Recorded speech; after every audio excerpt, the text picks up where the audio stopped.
So in this last video, we are going to look at how do we implement the chart. So let's make a chart which is total calls. Select the entire data set, click on insert, click on recommended charts, click on uh, click on line chart basically, and select the chart over here. I'm just showing you the demo and then you can practice it later. This is the first chart over here. Over here you have created a chart which is called chart. Just try to reduce the size a bit. Okay, then there is something called as talk time chart. I'm just giving you the demo with two charts, so just select the chart and okay, just select the dates and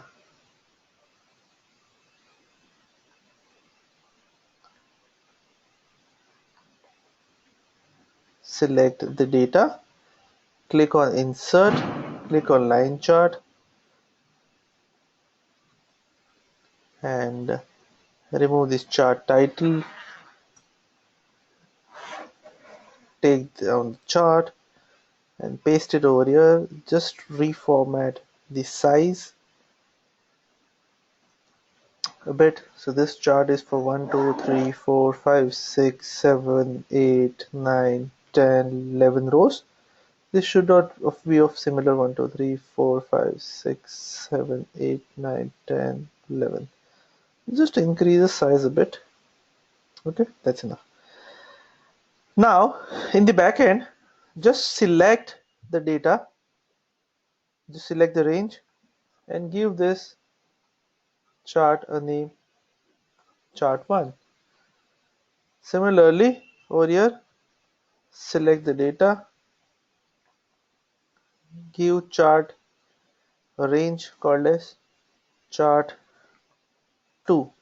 Okay, go to your dashboard, or rather select this chart, go to a dashboard, right click, click on select this range,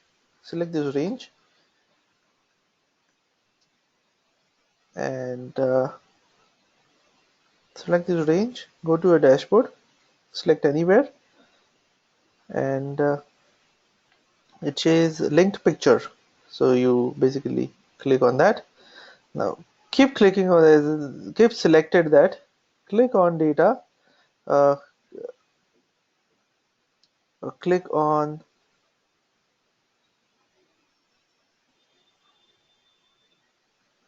formulas, click on name manager, click new, write chart, refers to equal to, right, choose. Now select your input, which is over here, which chart type to choose, which is over here, and press chart1 comma chart2, click OK and click on close. So when you select on call chart, it gives the function. When you click on talk time chart, so when you click on this call chart or a time chart, ideally this chart should change, but it is not changing. So what you should do, select this chart which you have already selected. Over here you will see the formula which is working. Instead of this, write whatever we have selected as a name manager, which is chart. It will appear over here. Click OK, and now you should see the chart will change over here. So instead of this, click on call chart, chart will change instead of this. So more the charts, higher the options available. You just need to include that in name manager. So that's the chart part. Over here, whatever you have selected, so let's say you have selected the total calls, so over here you can write your total calls. Similarly, this you can arrange it through this.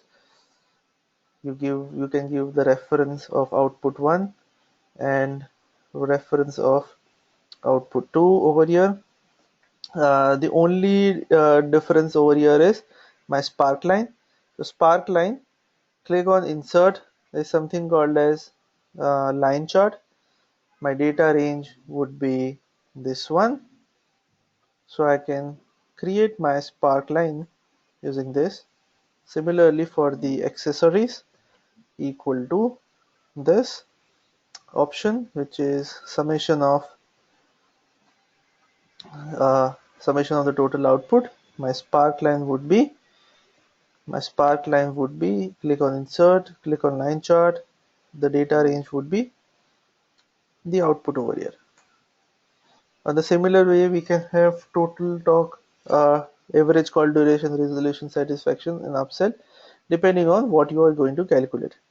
So I have already created this entire dashboard, which is available with you. You can choose this for a reference. We have already selected, already done conditional formatting as a part of our previous dashboard, and our part of our previous exercise and part of previous course. So you can use that as well. Uh, so that's pretty much about it. The newer thing which were part of this dashboard is more or less this charting technique, this grouping technique of the dash radio buttons, and this drop down, which I hope you have gathered some understanding about it. The more you practice, the better it is for you. I hope you have enjoyed this video. Thank you.